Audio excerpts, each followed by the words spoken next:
In 1949, Yale University Press released a book, and the book was entitled Human Action by an obscure economist named Ludwig von Mises.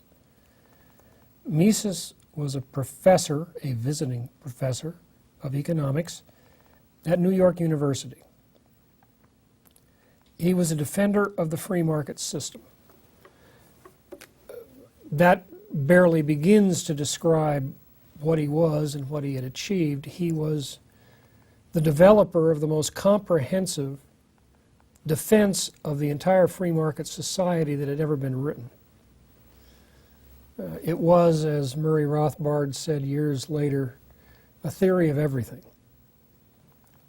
And I am aware of no other book comparable to it in terms of the wide-ranging scope of the book in applying the principle of market exchange in almost every aspect of the economy. Mises had been an important figure in the academic community for a generation. His first book had been published in 1912 on the theory of money and credit, and it was widely received within academic economic circles. General public had never heard of it, of course. But it was a well-known book, especially for those at the time who could read German. And finally, it was translated into English, and then in the 1930s, and it became a more popular book among English-speaking economists. He'd written a book in 1922 entitled simply Socialism, which again is the most comprehensive refutation of socialist economics and socialist society that had ever been written at the time and has ever been written since. Nothing really comparable to it.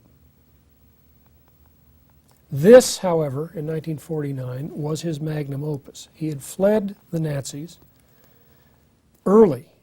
In fact, he was so convinced they were going to take over in his native Austria that he left several years before Hitler marched in. In 1938,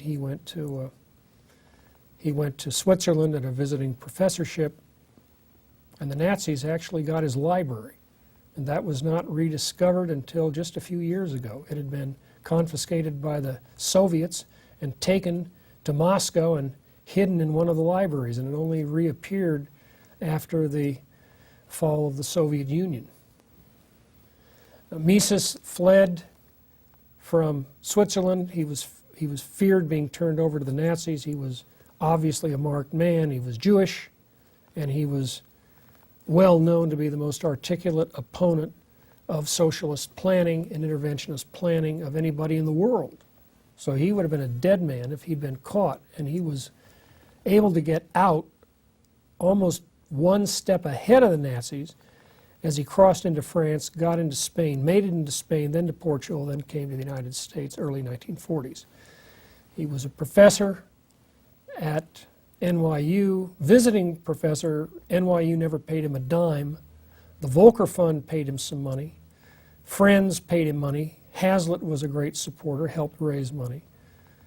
And he taught at NYU for over 20 years. And yet he came to the United States in his 60s. He was an amazing man in terms of his output and longevity, especially longevity in the classroom. With the publication of that book, what we would call libertarian movement finally had something of real substance that could be used as a clear-cut academic defense of free market economics. This was the magnum opus. This was the most comprehensive work in its field. It was over 800 pages long, and you'd think, well, that's not going to sell, but it did sell. It had a considerable audience, and it began to get his reputation spread throughout not so much the academic community, but the intelligent lay community of non-economists who were not in the universities. Universities never did pick up on Mises. He had fought the socialists. He had actually intellectually defeated them in the early 1920s, but his position was so free market, so opposed to every aspect of planning, that anti-socialist Keynesian economics, Keynesian economists who were now dominant in the economics profession by 1949, they didn't want to use Mises as the reason why they were opposed to socialist planning, because Mises was equally opposed to Keynesian interventionism. So he was relegated to this far-right position, but he was not primarily seen as an anti-communist, although he was opposed to communism and had made the original case against socialism, but he was seen as a defender of the free market and an anti-Keynesian, a man who was really opposed to any intervention into the economy by the government. And Henry Hazlitt became a strong supporter of the book, favorably reviewed it. And Murray Rothbard, as a young man, heard about the book. He was in grad school, and he began to come over in the evenings, beginning in 1950, even though he was not enrolled at NYU, but he sat in Mises's seminar for years, imbibing on Mises's materials and ideas. And that changed Rothbard. Didn't change him ideologically. He'd already been a defender of limited government, but it gave him the academic ammunition to extend his own career, which began in the 1950s. This was an important event intellectually in the conservative movement.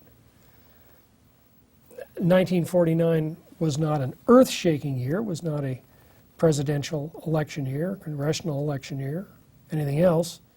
So Truman had won the election in '48, so it looked like the Democrats were going to be still in power, and Republicans lost control of both. They were not able to keep both houses of Congress. So you had a situation where it was going to be business as usual. But Chambers had struck a nerve with his attack on Hiss. And there was an audience for an anti-communist perspective. And then in 1950, a junior senator from the state of Wisconsin gave a speech in Wheeling, West Virginia. And that senator's name was Joseph McCarthy. Now, there are no records of this speech. No one really knows what he said. But the reports that came out said that McCarthy had identified communists still in the government, and that they had been in the government for a considerable amount of time, and that it was time to clean them out. Now, the interesting thing was he wasn't the first person to say this after Chambers.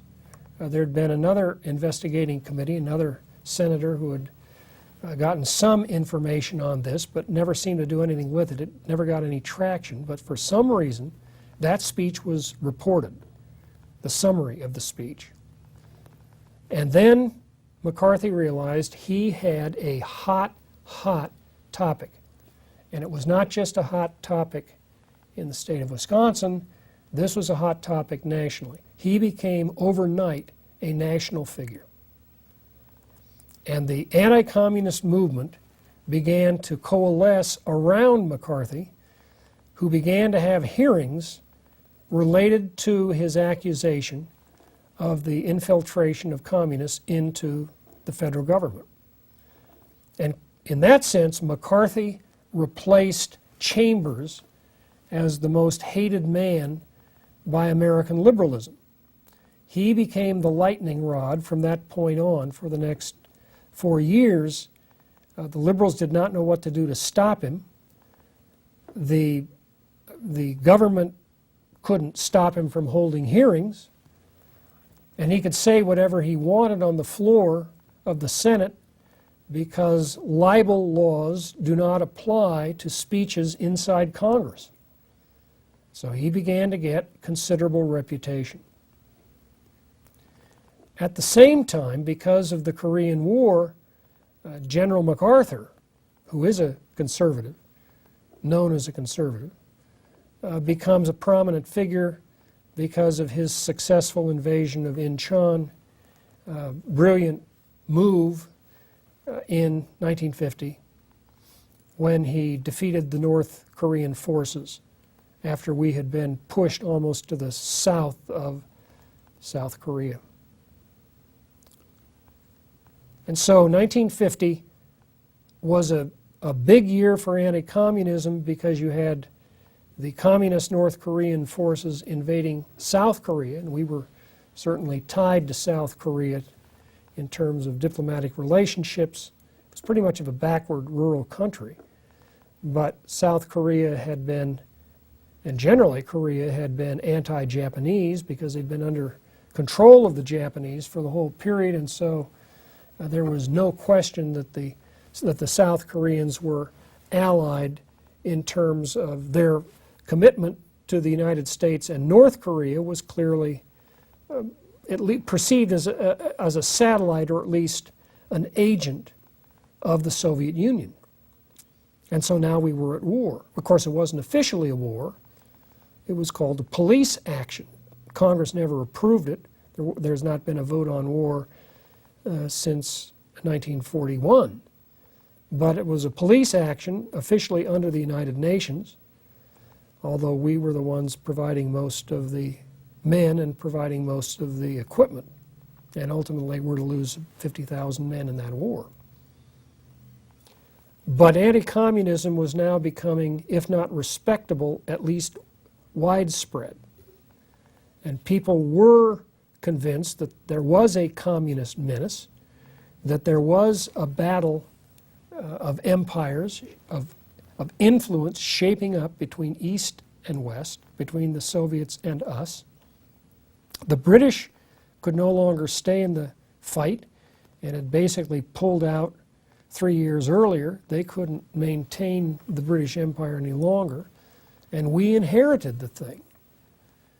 And so we were the ones who were going to have to stop the expansion of communism if there was going to be a political or military attempt to stop the expansion of communism. Now, Truman, to that extent, did have support of most Americans. Most Americans were in favor of this kind of resistance. The libertarians were not, but they were few and far between, and they pretty much kept their mouths shut. In any case, they didn't have much of an audience. So the anti-communist movement, in the sense of opposing the expansion of the Soviet Union, there's no doubt that there was overwhelming support within the American electorate for that position. The question was, what about domestic communism? How concerned should we be for that? And so that became, again, a focal point of the rise of what we would call the organized American conservative movement. It was the concern over Russian or Soviet communism, and also the concern over the possibility that there were spies inside the United States, or agents of the communist conspiracy inside the United States, who were a threat to the sovereignty and safety of the country. And this is where you talk about the rise of the conservative movement. Prior to 1948, and then again the escalation in 1950, you did not have anything like an organized political movement tied to conservative ideals or conservative ideas, either one. Then it began very slowly, like the top of a cliff where the snowball begins, very, very slowly, you began to see a change.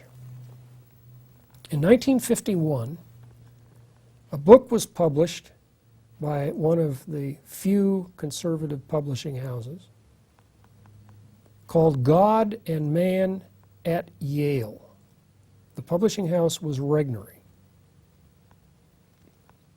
And Regnery had been one of the co-founders of the old Human Events Organization, the newsletter. Regnery was a publisher. And this book was written by a recent graduate of Yale University. No one had heard of him outside of Yale University. And this book said that Yale University was teaching doctrines favorable to the left. Well, now, this should have been no surprise to anybody, but nobody had put it in print before. He said the theological positions taught at this Protestant university, long ago founded as an outlet of extreme Calvinistic Protestantism, the theology was liberal. It was social gospel.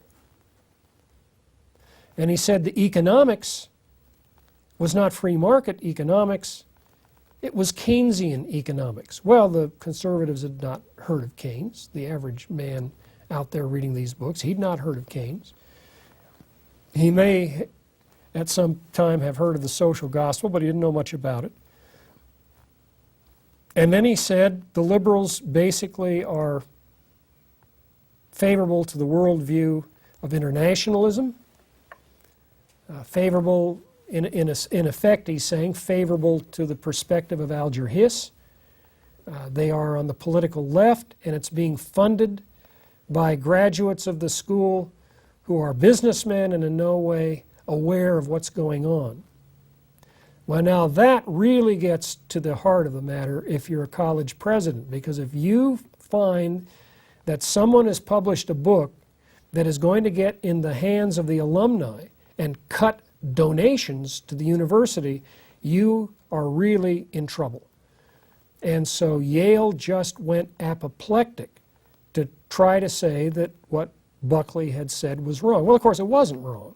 And anybody with any knowledge of academia as of 1950 knew that this was the case. There was no major university teaching anything like the old Calvinism or the old Trinitarianism or anything else related to a Christian confession of faith. That was not done. They did have religion courses, and obviously they were the perspective of the social gospel or some variant of it, or Karl Barth. A few of them might have had some Barthians on the faculty, but Barth was a man who did not believe in the infallibility or reliability of the Bible. And anyone knew by 1950 that the overwhelming perspective of the professors of economics was Keynesian. That was a done deal by 1950. But the man on the alumni list had not heard of any of this. And so the book became the first best-selling book that Regnery had. It got a lot of publicity and a lot of traction. And the Eastern establishment formed a circle around Yale the same way that they had formed a circle around Alger Hiss. And so Buckley made his reputation with that book. He became the young man who was certainly going to be the man of the future within the conservative movement. If he would ever be able to get a hold of some money to publish his magazine or his newsletter, whatever it was he was going to publish, he was somebody to pay attention to. This was a man who was on the way to becoming an important figure. He was articulate. He'd been a member of the debate team at Yale. Everybody knew he could talk. Now they knew he could write. At the same time, there was another program on national TV, and TV, of course, now was national. And that program was Life is Worth Living. And the man who had the show was a bishop in the Catholic Church named Fulton J. Sheen. And if ever a Catholic was charismatic with a small c, it was Fulton J. Sheen. He had a presence in front of a camera that was just amazing. He was a good-looking man, tremendous lecturer. All he had was a piece of chalk and a blackboard. And in front of the cameras with a piece of chalk and a blackboard, every week he began presenting not openly Roman Catholic doctrine, but certainly doctrine which was consistent with Catholicism and anti-communism. Now, he was not just an anti-communist preacher by any stretch of the imagination, but he was hostile to communism as an idea. And of course, the Catholic Church had been hostile to communism as an idea by that stage for 100 years. So that wasn't anything new. But Sheen could articulate it, and he was so widely viewed that in some nights he was up against the man who was called Mr. Television, Milton Berle, and some nights he would actually outpull Berle's audience. Now, this was not in the very early stages of Berle's career, towards the end when Berle was fading, but when you can outpull Milton Berle on national television, you are a force to contend with.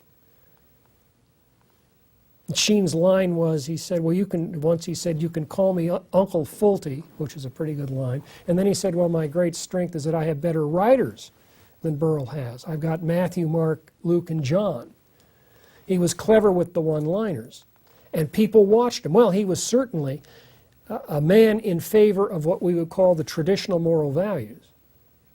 He was really, if you're going to talk about it, he was a conservative in the old Burkean sense. He was a man who believed strongly in the family. He believed strongly in church loyalty. He was clearly a strong American in promoting Americanism. He was beloved by millions of people. He was not an ideologue. He was not an economist. He was not getting on television and talking about how we had to roll back this or that piece of legislation. But he was a voice, an anti-communist voice, of something which had not appeared publicly in the United States for a long, long time. And so, with the following he got, it began to convince other conservatives that there was a possibility of using television as a medium to get the word out. And it took years to do it, but eventually it was successful. Television was an effective tool, not so much at the national level, but locally, which is, that's all right, because that's consistent with conservatism too. There was never any figure quite like Sheen. Again, he went off the air in '57, but what you call that section of the 50s, that mid-50s era, he was a dominant force on the airwaves, and I don't think you could in any way, shape, or form say that he was a force in favor of liberalism, either theological or political. So that indicated there was a market, a constituency for traditional values out there, and in his case, Christian values out there, who could be tapped into if they could be organized. Now in '52, Whittaker Chambers' book came out, Witness. And Witness, he said, he was serving as a witness against the communists, and he had been one, and he'd been a Soviet agent. And he was saying that he had broken with that movement, and then he gave a personal account of his years in the movement and how he came back to faith in God at the end. And it became a best-selling book. It was a popular book, and it was read not just by right-wing fanatics. It was published by a fairly large New York publishing house. It was a book that was taken seriously. So Chambers was not only in the fight still, Chambers could still sell books. And that, again, indicated that this conservative movement had begun to move. That it was getting, if not organized, at least it was becoming aware that there were other people out there who shared the same concerns, the same fears, the same outlook. And this had not been possible before. Television was making it possible, and a few key incidents had made it possible. In '52, however, Eisenhower defeated Taft for the nomination of the Republican Party, indicating that the Eastern Republican establishment was still running the show. Taft was Mr. Republican. He was certainly a limited government Republican. He was as close as we really have had in terms of somebody who actually got legislation through. The closest thing we've had to a true national political figure who came up from the system. Now, you had Reagan, who could articulate the position well, but Reagan was a governor, and he was known nationally, but he was not at the center of Washington. And Taft was, and he was basically a conservative, close to a libertarian, had a national audience, and was widely respected. But it was clear that the Republican Party was not going to go with Taft. It was going to go with Eisenhower because it wanted to win, and it thought that Eisenhower was going to be successful over Adlai Stevenson, and they were right. He was. It was an overwhelming victory. And for a brief period, from 1953 to 55, for the first time, you had a Republican president, a Republican House, and a Republican Senate. That was not to happen again until early 2001, and it held for a very brief period of time. That was the Republican triumph, such as it was in the post-war period. It didn't last long. Eisenhower was clearly not a conservative. He was perceived as kind of America's grandfather. He knew what he was doing, no question about it. Nobody who runs an invasion the size of the European forces of the Allies is a man who's a dunderhead. He was a smart man. He knew how to mobilize people. He was successful as a team player, and he certainly was opposed to the idea of the American empire, but he got stuck with it because the Soviets were growing so fast internationally, and he was part of that resistance movement. He puts in as his Secretary of State John Foster Dulles, who is now perceived as this conservative. The man had never been a conservative in his life. The guy had been on the left theologically since the 1920s. He had been a promoter of world government or something like it since the 1930s. He was a big fan of, in fact, one of the founders of the World Council of Churches. He was a Carnegie Corporation senior figure. And this guy comes in 1953 as basically an extension of the foreign policy of the Truman administration, and he gets this reputation as being this conservative, articulate defender of Americanism, which is one of the great subterfuges of modern American politics. So again, the conservatives don't seem to have anybody except Joseph McCarthy at this point. And by 1954, McCarthy comes under censure, and so there's no more McCarthy. And then shortly thereafter, you have the death of Robert Taft to cancer.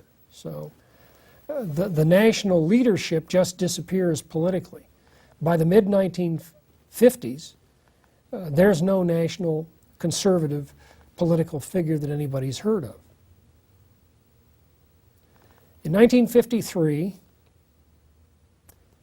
the Intercollegiate Society of Individualists was started by Chodorow, who was a kind of an atheist Jewish anarchist, and Buckley. And this was going to be an organization aimed at college students. And so you saw from the beginning the split. Buckley, a traditional Roman Catholic natural law defender, and Chodorow, atheistic, economist type, Jewish immigrant anarchist. These are the two guys who are going to start the organization to change the ideas of the collegiate life on the campus from that point on. The schizophrenia is pretty clear there between the conservative and the radical libertarian side of it. In that year, Russell Kirk's book, The Conservative Mind, was published by Regnery and became amazingly a bestseller. A defender of American political conservatism from Burke to the present. And finally, a book called The Quest for Community, which was published by Oxford University Press. It was written by an obscure sociologist at the University of California, Berkeley, named Robert Nisbet. That became Nisbet's testamentary book and was later to lead to an extraordinary career in terms of intellectual leadership of both the conservative movement and the libertarian movement. Almost no other figure who did as well on both sides of the right-wing aisle. So 53 was a kind of a turning point intellectually in publishing and it was the first year of the Eisenhower administration. We'll get to the post-Eisenhower, mid-Eisenhower period in the next presentation.